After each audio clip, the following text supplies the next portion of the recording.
मनपा निवडणुकीच्या पार्श्वभूमीवर महायुतीमध्ये घडामोडींना आता वेग आलाय। वर्षा निवासस्थानी काल शिंदे आणि फडणवीसांची एक बैठक पार पडली। मुंबईतल्या काही जागांवर शिक्कामोर्तब झाल्याची सुद्धा माहिती मिळते।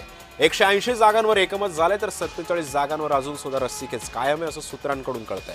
आज भाजपची पहिली यादी जाहीर होण्याची शक्यता आहे। आज भाजप शिवसेना समन्वय समितीच्या बैठकीची सुद्धा शक्यता आहे।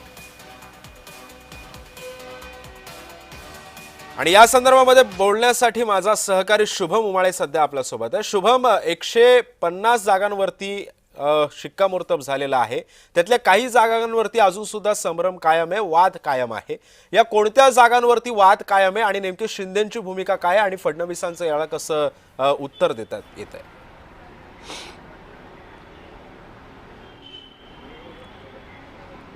सिद्धेश, खरं तर वेगवान घडामोडी असं नाही म्हणता येणार। अंतिम टप्प्यात आता चर्चा आली आहे, हे योग्य राहील, कारण की अर्थातच आजपासून उमेदवारी अर्ज दाखल करण्यास सुरुवात होत आहे आणि पुढचे 6 दिवस उमेदवारी अर्ज दाखल करता येणार आहे।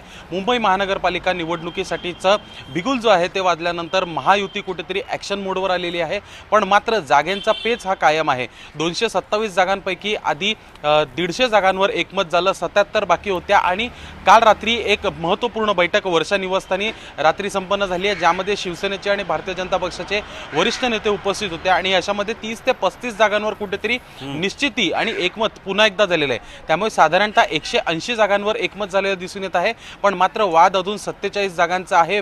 पेच जो आहे तो 47 जागांचा आहे आणि तो लवकरात लवकर सोडवणं गरजेचं आहे।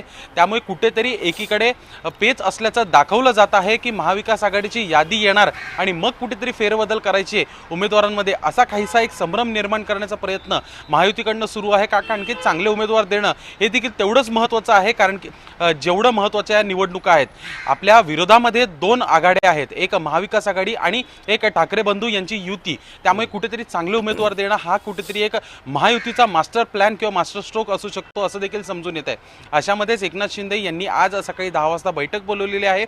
नेमका कालच्या 30 ते 35 जागा कोणत्या आणि उर्वरित 45-47 जागांवर कोणते उमेदवार नेमायचे किंवा मग त्यामधल्या आपल्या जागा किती आहेत आणि त्यावर उमेदवार कोणते द्यायचे, अशा महत्त्वाच्या मुद्द्यांसाठी जे आहे बैठक एकनाथ शिंदे यांनी बोलवलेली आहे। पण मात्र कुठेतरी भारतीय जनता पक्ष हा मोठा भाऊ म्हणून जास्तीत जास्त जागा ठेवणार। शिंदेंना साधारणतः 100 ते 125 जागा, भारतीय जनता पक्ष साधारणतः 150 जागा आणि मित्र पक्षांसाठी 20 ते 25 जागा सोडण्याची एक शक्यता जी आहे ती वर्तवण्यात येते। त्यामुळे आज किंवा उद्यामध्ये सर्वच पक्षांच्या याद्या ज्या आहेत त्या बाहेर येताना दिसून येतील। पण इतकंच नव्हे तर उमेदवारी अर्ज दाखल करताना देखील काही तिढा येतो का, काही वेगळे प्रसंग आपल्याला मुंबईमध्ये पाहायला मिळतात का, यावर देखील लक्ष तर असेलच। पण मात्र काल रात्री झालेल्या बैठकीत सगळं काही सुमंगल आहे असं तरी दिसून येत आहे सध्या। सिद्धेश, नक्कीच धन्यवाद शुभम, तू दिलेल्या सविस्तर माहितीबद्दल। त्यामुळे येत्या काळामध्ये नेमकी काय समीकरण बदलतात हे सुद्धा पाहणं तितकंच महत्त्वाचं ठरणार आहे। पुढची बातमी आपण पाहूयात।